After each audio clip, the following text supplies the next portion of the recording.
I'm Mel Stewart, and this is the SwimSwam podcast, our Olympic coverage. And today we have a superstar. We have the man with the deep knowledge, with the expertise, a man who has won the 400 IM at the Olympic level back-to-back 1996 and in 2000. Today we have Tom Dolan. No Mel, cheer? thanks for having me. Good to be with you guys.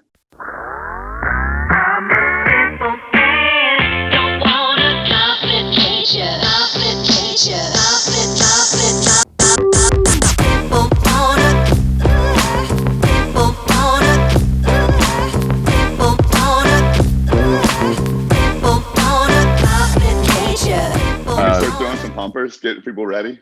Glass water a little bit. Yeah, here's the thing. We talked a few days ago, and you said, "Yeah, Mel, I'll help you out. I'll bring my knowledge to the table," and it's become more and more dramatic since we made this ask. As it stands right now, SwimSwam picked Diaceto from Japan to win. I picked him to win. I thought he would win. I felt like I was hoping Chase would win. I wanted there to be some redemption for Chase, but I thought that he could not get past Diaceto in his home nation, in front of the home crowd, which is not a crowd that's not there. Diaceto gets ninth place. Diaceto was 4:10.5 in the prelim sessions. That was ninth. It was he came out and made a statement, said that was a mistake. Interestingly enough, that would have been fourth had he swum in the final, and I think he would have definitely challenged for the win. But as it stands right now, Chase Kalich wins the Olympic gold 4:09.2. Jay Litherland followed up 4:10. Chase is a 4:09.4. Was that correct? And Litherland was a 4. Yeah, that's right. Yeah, 4:09.4. Yeah. So I'm just going to shut my mouth, and I want to hear your thoughts on this race.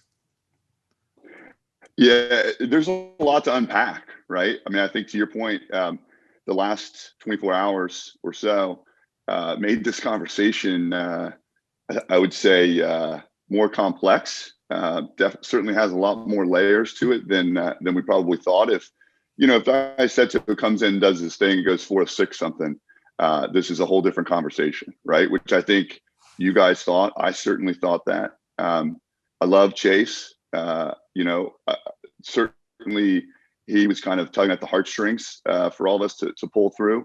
As you pointed out, redemption story, silver last Olympics, gold this Olympics, bring back the gold for the U.S. in the 4 IM that we've held on to for a long time until Kasuke took it down, in 16. And But here's the thing, and I'm not saying this isn't true in all events, but at this level, the 400 IM, there's a lot of strategy and experience that's required to strategically pull off a proper, a correct, even maybe a borderline perfect 400 IM. But there's also not a lot of mystery at this level in terms of who can go to what level of bar in terms of time, right? You're not going to have somebody that was 20th in the world rip a 4:05. It's too hard of an event, quite frankly, right? It's just not really how it works unless something fishy's going on. And so I think a lot of the swim nerd side of us, right? We look at that and say, Katsuki goes 4:06 and 16. Diaceto's been 4:06. Granted, the last 2-3 years, it's hard to break that down real time. But I more looked at it simplistically of what is your top line, your fifth gear? What time range can that bring you, right? Do you have the speed and strength and proper strategy to get into that 4:05, 4:06 or not, right? Or are you more in that 4:08, 4:09? I think what we're saying from a time perspective is we saw 4:06-ish as that gold medal, right? I certainly did.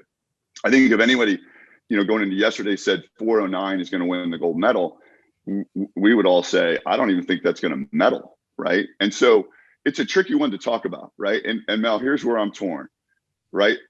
I'm wearing this hat on purpose because that's what I believe, just like you do, right? And so I almost feel like this is an apology conversation to have because we just freaking went 1-2, okay?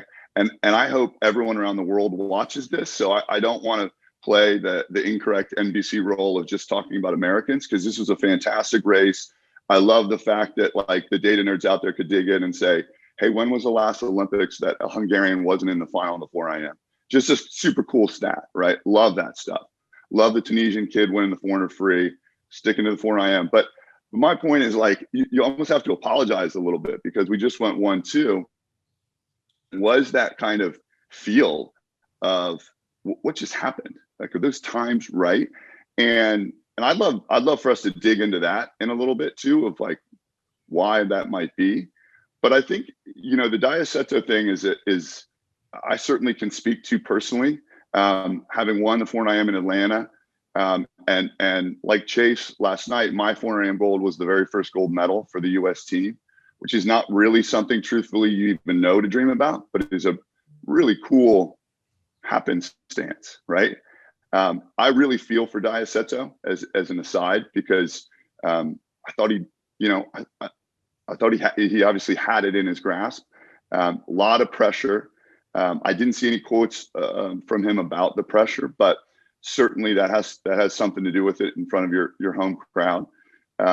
So, you know, I think there is a lot to unpack. I think the positives are Litherland, as we know he can do, gets in there for silver. Reminded me a little bit of Eric Vent, and how he did his job in 2000 with me and in 04 with Michael.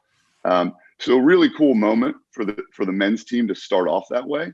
But certainly we're all perplexed a bit by overall the times. We're gonna talk about Carson Foster and the long shadow that he created with his swim on Friday night at the Speedo sectional meet, dropping a 4:08.4. And just so we have some context on that, when we get to that topic, we'll break down the splits. We'll compare his Olympic trials best swim, which is the prelim, not the final. In the final, he got third, obviously not making the Olympic team. We'll compare those splits from the Olympic trials to his swim at Speedo sectionals. Let's bring the conversation to where you had it, which is the perfect storm. Because what happens is that we talk about times right now, and swim nerds will talk about times for years, but the truth is eventually it all sort of falls away and you just remember the color of the medal. And so this is what led us up to this moment. The perfect storm was, yes, Chase pulls on the heartstrings. Chase is a 4:05.9 at the 2017 World Championships. Something's wrong with Chase at a certain point after that, and he doesn't talk about it. Super private person. I think that Michael Phelps probably advised him to keep his mouth shut, and he didn't. But among close friends, he shared that he had serious shoulder problems. And because of that, a lot of us in the background, when I was talking to our staff at SwimSwam, I was like, I don't think that Chase is gonna be there. I can't tell you why, but there's a reason why, and if you knew it, you'd have a little compassion. It seemed like the perfect storm begins here. Pandemic gives this athlete time to heal. We have the rising star of Carson Foster, who a lot of people are picking to do well at trials, and Carson Foster, in my opinion, like to know what you think, didn't quite get the rest he needed and swam a bad race, probably from inexperience and being young. Perfect storm also, Diaceto moving into the Olympic Games, where he would have a hometown crowd, but because of COVID and the state that nation's in with the vaccinations, no fans at the Olympic arena. And also this outlier thing that we don't consider, which is that in Japan right now, they don't want the Olympic Games. No matter what anyone says, every single poll shows that they did not want the Olympic Games. So there's shame surrounding the Olympic Games. What's the impact there? So I'm thinking about that perfect storm. Do you have anything to add to that? You know, I think that, I mean, I would add the simple fact of what the heck happened the last 18, 20 plus months in terms of training cycles, right? And, oh, by the way, the 4 IM is really hard. So you have to train really hard and at a lot of different levels and capacity, right? I think incorrectly, people always think, oh, you've got to train those aerobic energy systems, right? Sure. I mean, you have to have a baseline of aerobic training and be in shape. Yes, correct. However, you're still doing 100 of each stroke you have to have strength and speed to shift gears, right? And I talk a lot about shifting gears in a 4IM to swim it precisely. You've got to know exactly down to 5 to 10 to 15 meter increments within that 100 when you're going to kind of just yoke the field, right? And that's a lot of how I would look at it. For anyone that knows me, which is probably not many anymore since I'm old, but that was a lot of my mentality. I had a very aggressive, competitive mentality, and that's how I'm wired.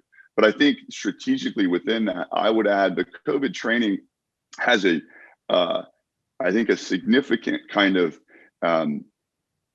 a deep impact, not just on, well, it's hard to get pool time, and so maybe I didn't get my yards in, right? But I think you also have to think of it from the standpoint of specifically, if your weak stroke is backstroke, did you get enough of your fly to back transition, back to breast transition in, right? Did you have the time to really dial in granularly to, no, actually what I want to work on is the first 15 meters off of my backstroke turn so that I start to ride higher going into my breaststroke, right?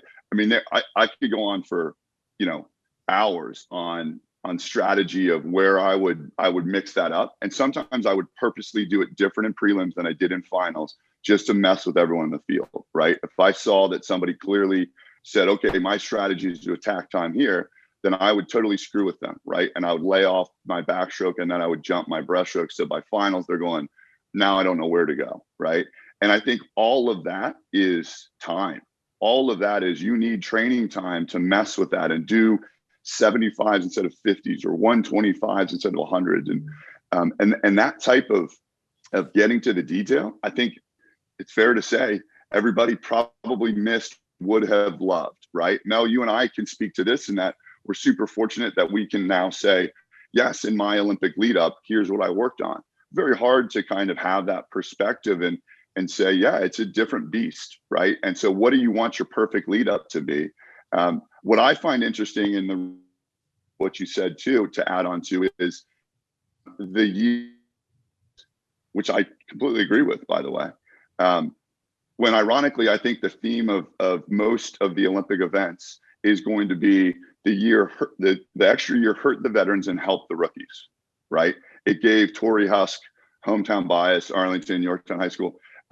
It gave that extra year to get stronger, to get smarter, right? To have some experience under a belt that doesn't just have to be racing. It's just life on the planet of I can do this, right?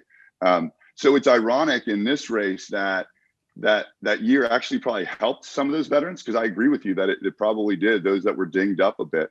I would argue for Diaceto, it was the worst thing that could possibly happen, because while I agree with you that there's a funkiness of Japan now, kind of almost like shaming, as you said.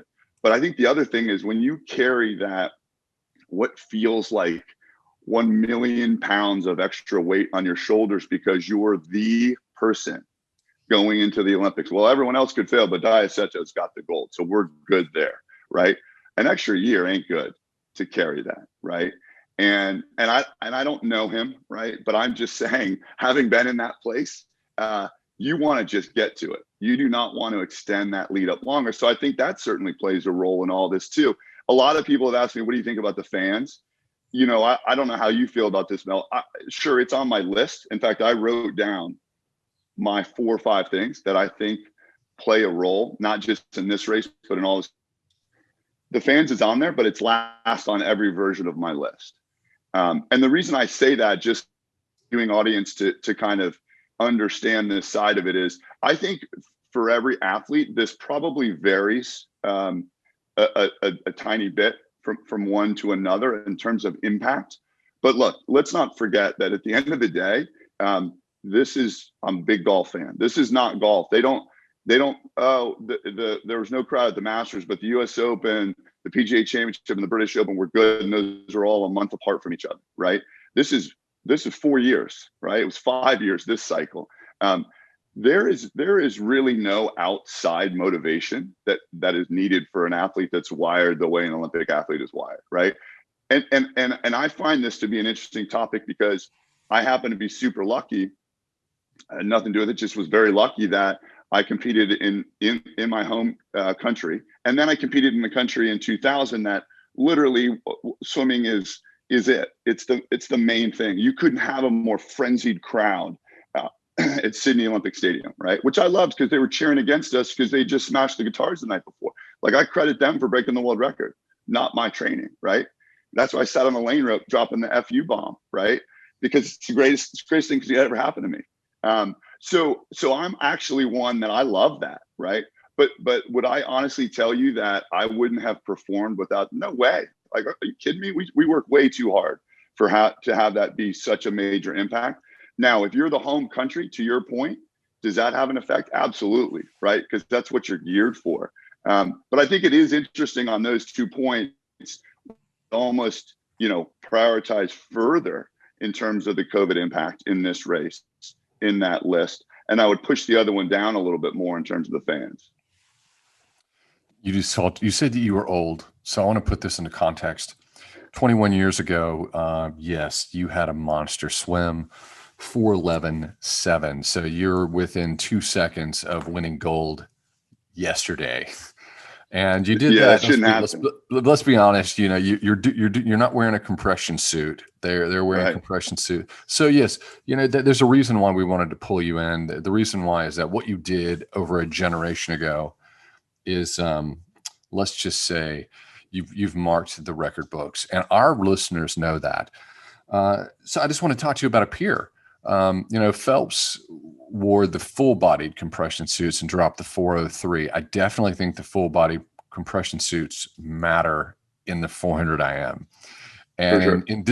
in races where you're constantly getting low, you're managing energy systems and you're getting lower and lower in the water, you get that exponential benefit as you move through the 400 meters. So 2 things with Phelps. Comment on that 4:03 world record in context of everybody else. And I'd like to know what you thought of his call in the Olympic final. Yep.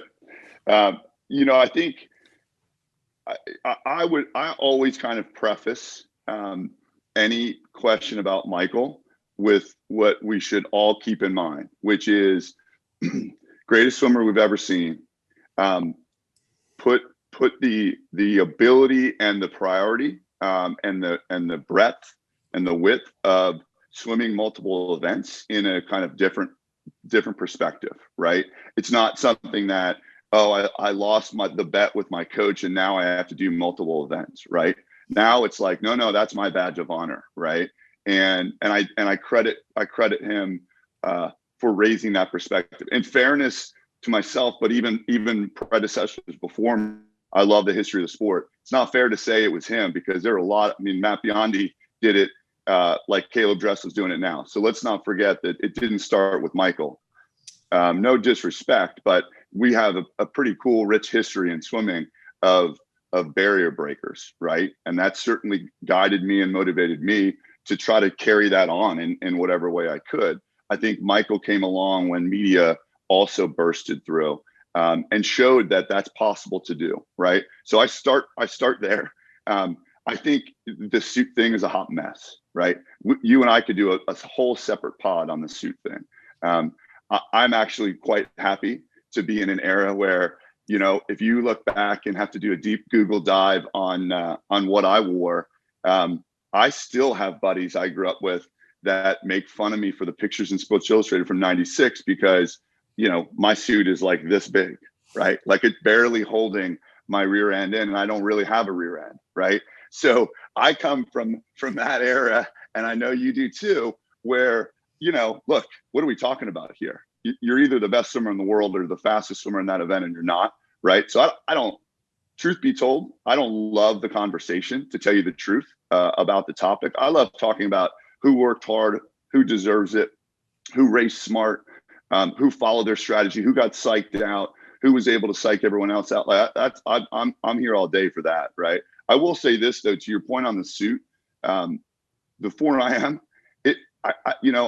I'm not scientific enough to tell you that it's the biggest impact from the suit, but it's pretty darn close, and it's for a lot of the reasons you gave, and then some, in that you're switching body position quite frankly, within each 100, because you're turning your legs on and off, you're two beat kicking, you're not kicking, you're increasing your turnover rate, you're decreasing it. All of those things happen. So for everybody watching at home, at that level, if you don't think that that's all tinkered and worked on within each 100, it absolutely is. And for those that it's not, then they have then they can get to the third gear and that's it.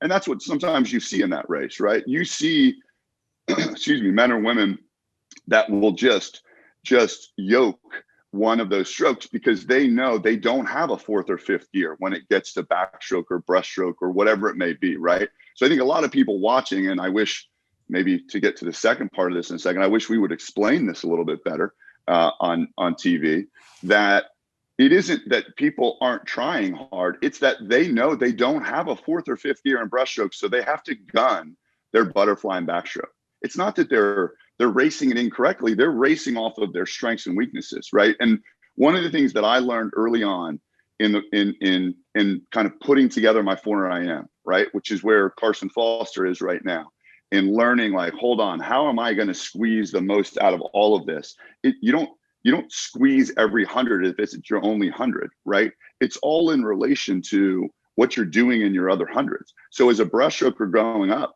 I know I'm going to go to my legs and breaststroke because that's my advantage, right? When I first broke the world record, I did it off the 100 breaststroke split alone and about 75 meters of freestyle, right? My backstroke was, I mean, summer league level when I first broke the world record. When I broke it the second time, my backstroke could have made the Olympic team, right? And that's the difference. And the difference there is so yeah, I didn't have as much legs in breaststroke. That's the whole point, though, is I'm switching the strategy to say, I don't need to wait till the second 100. I'm going to gun that backstroke and confuse everybody as to how they swim the race. And ultimately, they had no idea what to do. So I share that to say the suit matters a lot, right? It matters a lot how you're sitting in the water.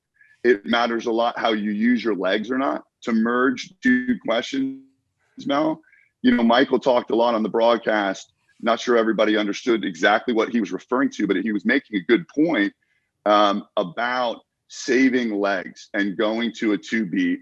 Pretty sure, again, a national audience has no idea what a two beat means, but we do on SwimSwam, right? And he talked a lot about saving legs and having backstroke be a arm turnover portion of your swim to then jolt your legs into breaststroke, right? The suit matters for that. That suit holds your legs up higher, right? So these things all come into play. I would never even spend a second of time thinking how much that affects time, because I just think it's different phases in the sport, right? I don't look at it saying like, well, my 411 would have been 406, or you know what I mean? I mean, my 411 also could have been 408 if somebody was right in my face in 2000, because I guarantee you I would have touched the wall first. So if somebody's there the whole time, that 408, that 411 becomes a 408, 407, and then Michael's 403 looks like the sport's just advanced, right? So there's always factors. I do think the suit phase mattered a lot, right? But I'd leave it at that. I still give it to you that take the suit away. That was I thought, next to the 200 free in 08, that was his best swim. Structurally, strategically, I thought his 200 free was probably about as good as you can get. But that 400 IM 403, there's a reason that 405 is the closest anyone's come. I think people take the suit conversation the wrong way, and they say, oh, well, now you're making excuses for the gender, and they just take it too far, right? I think you have to leave it at, in my opinion, at what it was meant to do. They didn't just put the suit out because it looked good. They did it because it was an aid. It made it easier, right? It helped you. Why else would they have put it out? So I leave that part there. I think that the Michael announcing thing is a couple thoughts. I think NBC really needs it. I think that there are people in that producer's room going, ugh, what are we doing here? We got post-COVID, we got signs that say Tokyo 2020. It's actually 2021. Don't know if we want to talk about that. It's we're not sure how they're going to swim, right? Because now these are athletes that maybe they didn't go through the morning final cycle, which is also on my list of potential, problems for times, right? The greatest swimmer and the most prolific medal gatherer in the history of the Olympics is now not participating. This is our number one go-to platform and has been Olympics over Olympics. What do we do now? Well, let's bring that guy back in, right? Like, I don't really care what that guy says. Let's bring him back in and just keep saying he's here. And maybe they won't pay attention to the fact that some of the times are going to be slower or people won't know the names, right? I mean, you've been in that world now. Like, that's not far-fetched to kind of throw out there for the audience to keep in mind. However, I would also say that from a nerdy swim perspective, it is good for our sport, right? Like, we want Michael to stay involved. We want that voice to carry on. So I like it. I think he needs some seasoning. Would be my PC way of kind of putting it. I think he would tell you that too, though, right? He's just kind of be thrown into the mix there. I don't necessarily think it's fair for him. He's kind of in and out certain events. He's not able to get a rhythm to it, right? His timing and cadence hasn't been able to get figured out because he's kind of in one event, out another. I think that's a hard thing to ask of him, right? I give him a ton of credit for being willing to do it, right? And saying, yeah, I'll mix it up and I'll throw my thoughts in there. I think what would be fantastic if they also had the ability to kind of further explain Michael's points, because Michael's points, as we all know, are fantastic and they're exactly what we want to hear and talk about. I think the challenge is that Michael's just done swimming. So he's so inside the game that I think it's not fair to expect from him to say, whoa, you see those flags that are up over the water? People don't know what those are, right? Like, and I'll give you a perfect side story. My new best friend, what I keep telling everybody this summer, Scott Van Pelt, his daughter swims at a summer league team that competes against where my kids swim. And so he and I hung out at one of the swim meets. And great guy, awesome name drop for me. Yes, I'm name dropping right now. I'm a huge sports nerd, so it was like a big moment for me. Just a super good guy. But like that helped me so much in the perspective of things, because those are the types of questions he was asking. He's like, so what do those things do? What are they called? And then actually, what do they do? Are they just for show? Oh, you count your stroke, right? So my point there, and you know this, Mel, but just for the audience, is that's who's watching, right? As much as we know the greater SwimSwam community is watching, right? And we want to know 2-beat kick, 4-beat kick. How do you turn that off? When are you taking it from 100% to 80%? Why do they keep saying long and strong up front? Why does Rowdy keep using that? Never actually explain. Like, that's where you say, okay, yeah, the greater audience doesn't know what the starting block is called, right? It's a thing you start on, right? That's the type. And so I think that's a challenge for Michael, right? To dial that back, because he's still so jazzed by it like we are. He wants to cheer more than he wants to commentate on it, which I don't blame him. We would all want to do that. So it's a tricky spot for him to be in. I have an opinion. I have many opinions, and I want to share them with you. I want you to tell me what you think of my opinions. I think that our coverage looks very, very long in the tooth, and I feel like we've been doing the same thing over and over and over. It's the reason why I started watching BBC's coverage in 2012. And I would watch both. I'm watching everything because SwimSwam, we do watch everything. So I have multiple monitors up and I'm catching all coverage everywhere. I'm looking at data. Yep. But BBC did something very interesting. And it really sucked me in. I thought they really just figured it out. But it's you never saw the host and the analyst. They would just call the race. It's like the main host of the Olympics would talk, and they were the star of like the network. And then the race would happen. It would be all audio. And then they would pull out and go to Ian Thorpe on a couch in a studio that was cool. He was wearing a hoodie. And they're like, hey, buddy, what did you see in that race? What was interesting to you? What did you pick up? And he shared the most insightful things in the world. And I felt like I was sitting on the couch enjoying the Olympics with Ian Thorpe. To me, it's like if you're going to start Michael off, start him off in the studio, in the Yeah. hoodie, hanging out, so that Michael Phelps is sitting on the couch with you. Yeah. I was kind of hoping that they would do that with him, because everybody wants to sit on the couch and again, with the GOAT and experience the Olympic Games while we're eating popcorn. Yeah.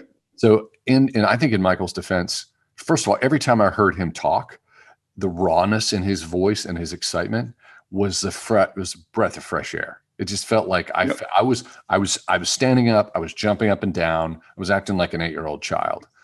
I turned to everyone that's in my, and as we're watching, and I said, I hope the rawness of his excitement doesn't wane, because even though it's a little loose, it's what I love.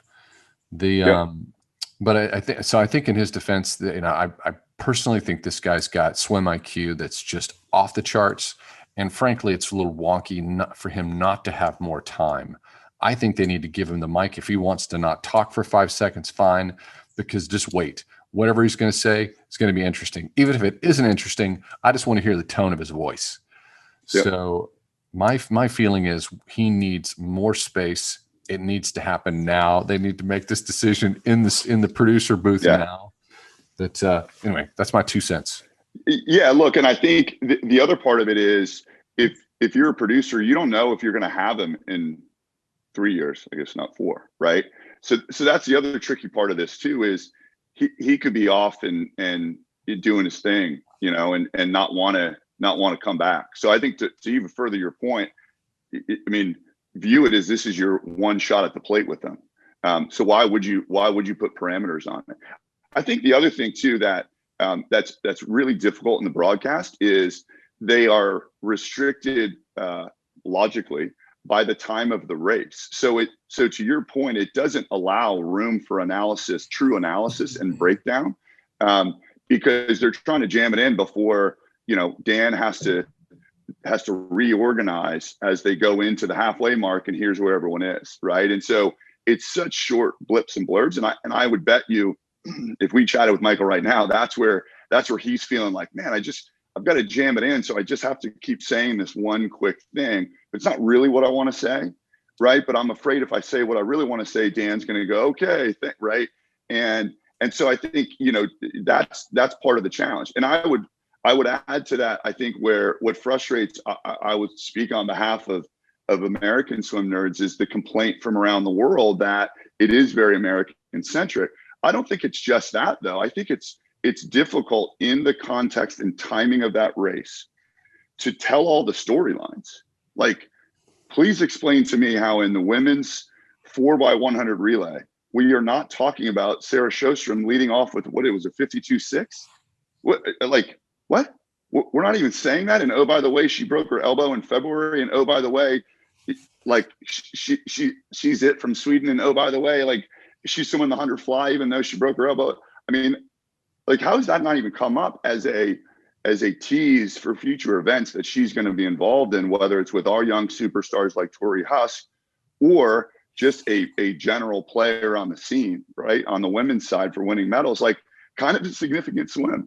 Excuse me, that unless I missed it on the NBC broadcast, I never heard a peep about, but I'm not knocking that team. I think that furthers your point. It's really hard to fit all of that in. The narrative of Simone Manuel is on. The American women are not even close to being favored, right? And it's really just a race of how much are the Australian women going to break the world record by, not if they're going to. I mean, they literally would have to have someone not finish their 100 freestyle to not break the world, right? So clearly that's the storyline. But the Sarah Sjostrom thing is a huge storyline for the rest of the meet, right? As an indicator of where is she and how is that possible that she broke her elbow, right? So, again, that's the nerdiness in me coming out. But I think to further your point, not only does Michael not have that kind of room to really analyze, but I don't think there is a lot of that space, right, as they're going through that race, because they have to pick those storylines, and sometimes they miss, right? Like sometimes a kid from Tunisia wins the 400 free, and you go, whoa, wait a second, here he comes, and it's the last 4 meters, and you're like, what? Well, he was there the whole time, right? So it's hard, right? And BBC or BBC or any broadcast, it's a lot harder than people think, right? It's easy for us to sit here and go, yeah, but you didn't talk about that personally, except they're looking at a sheet that the producers are saying, here's what we need you to hit on, right? And they're trying to react real time then when those stories change. And that is hard. They're in your ear. I've subbed for Rowdy before at, because he does a whole lot of commentating. So I've subbed for him. It's like Natalie Coughlin does a lot. Elizabeth Beisel does a lot. And I do it. I get phone calls, buddy, where it's like, Mel, we've gone to Natalie, gone to Elizabeth. Rowdy can't do it. They can't do it. So we're coming to you. Can you do it in 24 hours? Can you fly to New York and be driven up to Connecticut and into the pound? And you swallow your ego and you say yes. And then, I do it just for the experience and just to understand the culture of what you're talking about, which is what we all know, but to understand it firsthand. But yes, they're in your ear. And sometimes you have 2 or 3 people in your ear and they're telling you where to focus. And sometimes you're hearing information and you're like, this is not where I'm supposed to be. The audience absolutely, even the person sitting on the couch that doesn't swim, or the person that's a huge swim fan, needs to know this, but you have to do what you're told. So Good point for yes. We all sort of know that what's happening. Let's pull this back. And if you have any final thoughts, you can always come in. You can always follow up with Phelps, but we might just have to bring you back and do some more pods. But let's bring this back to Carson Foster. Carson Foster was 3rd at Olympic trials. His best swim was the prelim swim. He was the top seed at Olympic trials. His splits compared to what he did at the Speedo sectional meet on Friday night. He was in the 100 fly was 55.8 at trials, 102 100 breast, 111 100 backstroke, 101 100 freestyle. That's the outlier. That's the stinker. That's the goose egg. At the sectionals in Austin, Texas on Friday night, 55.8 out in the 100 fly, 103 on backstroke, laid off his legs, I think.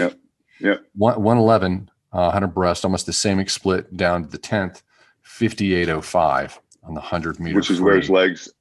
What happened there? So you explain those 2 races and how he got so much faster. Yeah, I think that the 2 things on back to free depends on what type of backstroker you are, right? And look, I'm a feel swimmer. I'm a feel athlete, like in anything I do. But here's the thing: in backstroke and 4IM is different than backstroke and swimming a 200 backstroke, right? Which is what I ended up doing to improve my backstroke from 94 up to 2000, right? It is a different rhythm. There's a different kind of mentality and strategy to it, right? And this is one of the points that Michael made last night on the broadcast was you've got to save your legs in some percentage of capacity for breaststroke. Really no way to get through breaststroke at that level if you want to win a gold medal without hammering the field, right? It's hard to just hang in there. So the tricky part with the 2 styles of backstroke is you have you take Eric Vent, who was basically a 16 beat kicker, right? Phenomenal kicker. His challenge, and he would tell you this, was what do I do with my legs? Like an anchor man, like what am I doing with my hands? What do I do with my legs on backstroke here, right? Because what my brain tells my legs to do is to go like this constantly, right? My muscle memory is such that I just go, right? And so for him, it's a challenge to kind of take it from 5th gear kicking down to call it 2nd gear, right? Not even 3rd, and float them, right? Another kind of term that we would think about is like, just float them, right? And I think by that, what it means is, no, it's not that you're not kicking. It's that you're falling in rhythm with what your upper body is telling your body to do, right? And so the 2 different styles of 4IM backstrokers is you've got your normal kind of steady kick backstrokers, and then you have your pullers. And your pullers tend to be the people that are your best breaststrokers.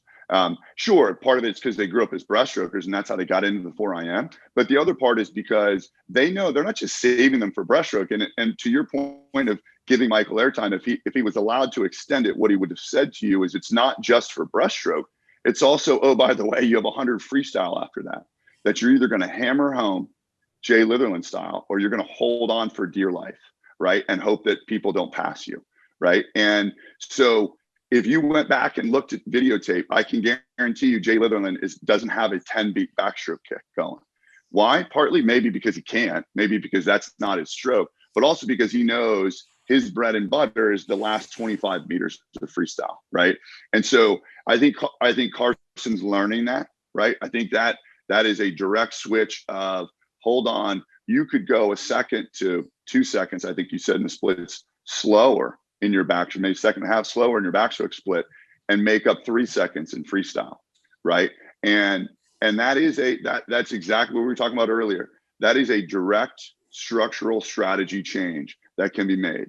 If you're not a butterflyer, okay, and that's not your natural stroke. So if you can't rip a 55 and have it feel free and easy, you swim butterfly like I do, which is you want to be flatter, right? Like I actually wanted, believe it or not, to be flatter in the water, because if my split was much below, call it 57, 58, and I'm in the 56 range, it's a thing. And that's where I think the strategy behind the 4IM is so important for everyone to understand, is that maybe I didn't say it well enough in the beginning, but where that bar is, almost think of it as a tank of gas. How big is your tank, right? And by that, what I mean is, do you have the capability of going 405 or 406, or are you a 410 person? And if you're a 410 person, your tank is this big. If you're a 405, 406, your tank is this big. Now, how do you use the gas within that tank? Because you can't change the tank, right? So in other words, if you're naturally not a very good breaststroker, okay, that tank is here, right? Like you just have to survive the breaststroke, right? So you're going to gun your butterfly and backstroke, build a huge lead, hope you can hang on as Chase goes 108, right? And then you're going to get him on the freestyle because he just had to go 108 to get back in the race, right? So these are all the strategies that like the general population on TV are going to go, whoa, what is happening right now? That swim nerds are going, yes, this is what I'm here for, right? And I think that's what everybody has to keep in mind, though, is that this is not an event where the light switch just goes on and it's like, hey, I work hard, I'm going to outwork everyone, and then I'm good, right? You've got to trial and error some of these strategies to see what works for you, right? And so if I'm talking to Carson Foster right now, and he just went 408 by pumping the brakes on his backstroke and gunning his freestyle, my next conversation is to say, okay, great, you can go 58 and 101. So let's work on how we do that, because your new tank now just grew and just got bigger. But you can do it now by still going 101, and just don't waste your legs on it, right? Or maybe we need to tinker with your breaststroke so it doesn't take so much out of your legs that then further depletes them for the freestyle, right? And that's the kind of conversation that you get into, that I mentioned, that's COVID related, of maybe they didn't have access in time to tweak those combos, which is the world I lived in for years. I never did a straight 4IM time and time again in practice. You're tinkering, like, all right, let's do a 75, 25 back as fast as you can literally go, so that you're draining your legs and your energy system. You're breathing hard.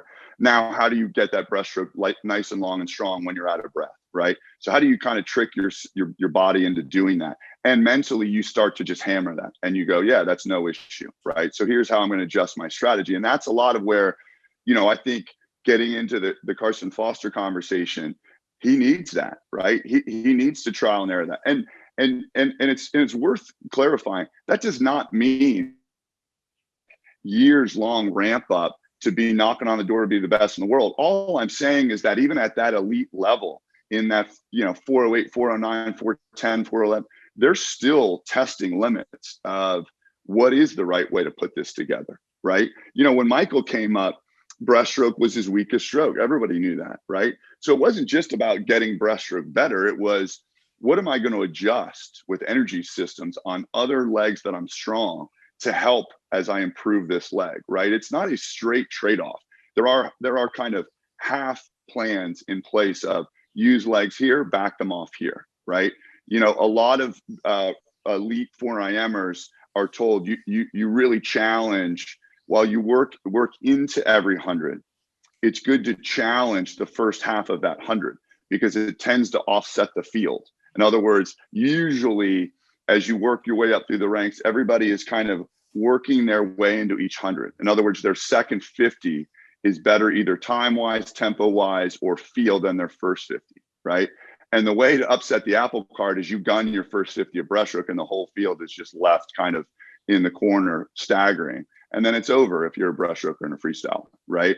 And so I think that's the world that Carson Foster's in now, of living through that and experiencing that, which is fantastic for his upward mobility, right? It means he's got a lot of room to improve. It's a 2021 COVID freaking bizarro world conversation that we're having of a kid that's at whatever you called it, the Speedo sectionals, that just went faster than the gold medal. Like, what world are we in right now? Like, are we seriously having this conversation? And the answer is yes, because it's the same conversation that we started with of no fans and poor Diaceto and you know, my buddy Chase and my kid's favorite Paw Patrol character, you know, finally broke through and won and went 409, and we're kind of all like, should we, or like, should we cheer really loud, right? It's this bizarre world that we're in, and I've never had a conversation with anybody about somebody that just swam faster than the gold medal, not like months later, because that's happened a lot, but basically the same day or the day before. You know, what's the historical perspective on that? I mean, it is welcome to 2021, I guess. It is welcome to 2021. And that was a perfect unpacking from the man who won the 400 IM back-to-back 1996 and 2000. For perspective, if you missed it 15 minutes ago, 4:11.7 for the world record in 2000, wearing a teeny weeny suit. I think it was a Nike suit. Were you still with Nike back then? Yeah. You were the Nike. I was so jealous of your Nike commercials. Yeah. But let's talk about what you're doing now. You have Tom Dolan Swim School, and there has been a tectonic shift. You are playing entrepreneur. Explain to me what's happening in your life personally.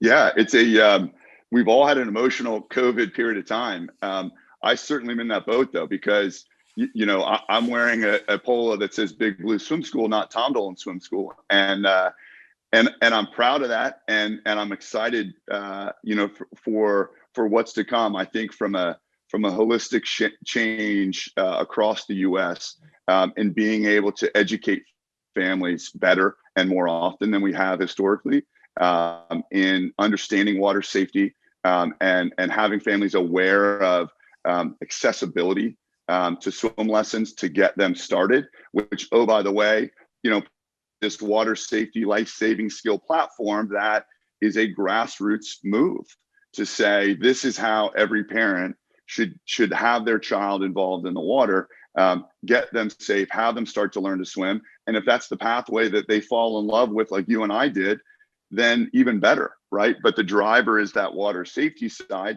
And so I think, you know, for me, it's been an interesting couple of years.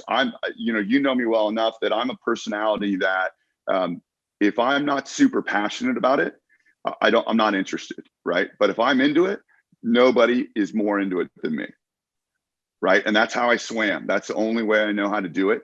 And I think it was a super interesting, emotional, very windy, very bumpy journey of, is this something I'm interested in doing, in changing my brand, right? And not being Tom Dolan Swim School anymore, and joining with Big Blue. And I think it's one of those life journey, business kind of emotional times where the best way I can describe it is, I think as you're challenged through your life, you always want to find the room that has the smarter people, that has the people that inspire you the most, that has a group of people that want to raise the bar, right? And I think all of us, with our background, that's the sport we loved, right? Because it did that, right?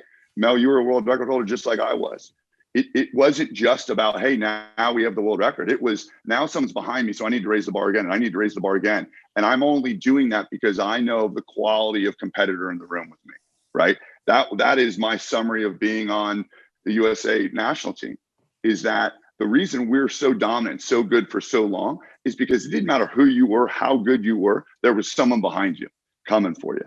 And not in an unhealthy way, right? I mean, most of us were unhealthy competitors. You are no different than me, right? I love to race angry. but I also so appreciated the Eric Fentz of the world and the Eric Namesakes of the world, and those that helped push me, right? The Mel Stewarts of the world, the Matt Biondis of the world, that showed the pathway that was ahead, right? And I look at that in business too. And this is a blend, right? This is a passion project that actually is also my business. And I think that's the way I would describe going from Tom Dolan Swim School to Big Blue is it's a room full of people that are smarter, that want to achieve, and I want to provide something that will change the landscape in the US for how people understand learning how to swim, what the entry point is, the high quality that experience should be for everybody, without any excuses. And so that's what we're a part of. And you know, an interesting time getting to. It's certainly been a challenge standpoint, but we are from a sport that's really can only shine every 4 years. So we're pretty good at putting our head down and grinding.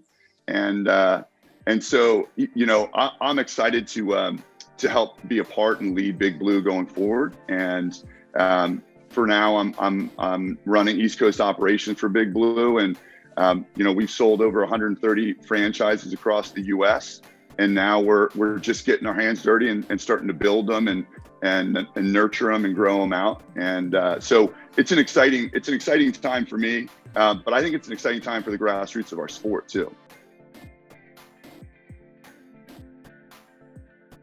You've been listening to the SwimSwam podcast. Stay tuned for new episodes every week. You can take SwimSwam podcast on the go by subscribing on your favorite podcast platform. Look for links in the description below, and be sure to subscribe to our YouTube channel for more videos as well.